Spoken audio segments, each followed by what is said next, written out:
Over the next 200 years, Carthage evolves into a major Mediterranean power, establishing colonies in Corsica, Ibiza, and North Africa. By around 700s, maybe 650 BC, Carthage is a force to be reckoned with. Everybody's heard of it. Nobody messes with it. It's a very important city. Through expansive trade networks, by the 7th century BC, Carthage's new territories were generating a massive treasure chest, and its population reached 300,000, making it one of the biggest cities in the world. To some extent, you could compare it to a Manhattan. This is a huge population living in a relatively small area. So this is an important commercial and cultural hub, not only for North Africa, but also for the entire Western Mediterranean world. Before the Carthaginians' grand engineering feats had been launched in the name of the gods, Carthage's focus was closer to home. Like America 2,500 years later, the wealth of Carthage drew legions of people looking to make their fortune. Soon the city's architects and engineers had to find a way to house them all, a challenge that would lead to the most remarkable urban building boom in antiquity. There was something very important to the Carthaginian spirit, to its psyche, about staying within the walls of Carthage. So the pressure to design buildings that would accommodate people who wanted to live within the city was very strong. The Carthaginians would be the first on a massive level to turn the city's sky into private property by building apartments. These were as high as 6 stories, very densely populated. Why? Because people wanted to come to Carthage. It was a successful, happening place. If you wanted to get on in life, you wanted to come to Carthage. To build a city for the ages, first they would need materials with which to build it. The answer was located at El Hawariya on Tunis Bay. There in these remote quarries was a seemingly endless supply of limestone that was both easy to work with and quick to put up. Limestone is the perfect choice for building, and there were limestone depositions geologically in that area, in that basin, very close at hand.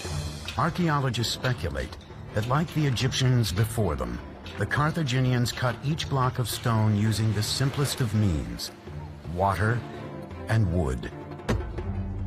After they've chiseled a dotted line channel along the face of a rock, they take a wooden wedge, stick it in there, if it's deep enough, and then wet the wood. And what will happen naturally is the wood will expand with the water, and then it'll naturally crack the stone.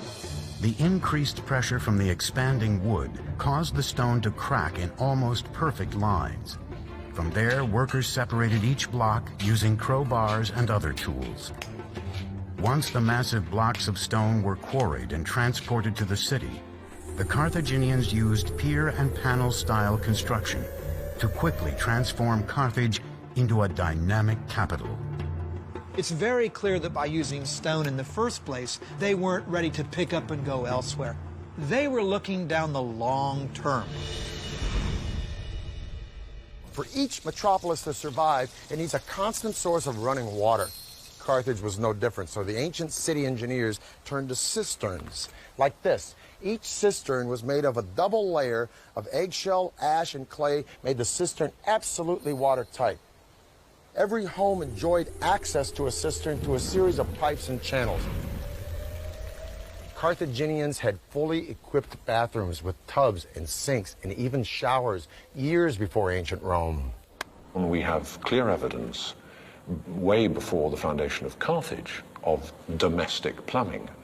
But it is Carthage by 600 BC or thereabouts, and certainly Carthaginian town of Kerkuane by 450 BC, that we have the first evidence of a unified system of water usage and, critically, sewage. Any fool can put in a bathroom, but the question is what you do with the waste water. And at Kerkuane you see very clearly a unified single system that has piped water to the rooms that need it, the kitchen and the bathroom. but then piping the wastewater out to a common sewage system. This was evolutionary, yes, but it is also typically Carthaginian because it's also revolutionary. By the 6th century BC, Carthage was growing into a true city-state, brimming with magnificent temples, glittering palaces, and high-rise houses. But as Carthage's flame burned brighter, the flame of their Phoenician cousins was burning out. The great Phoenician city of Tyre fell to the Babylonians in 574 BC. Carthage was now on its own.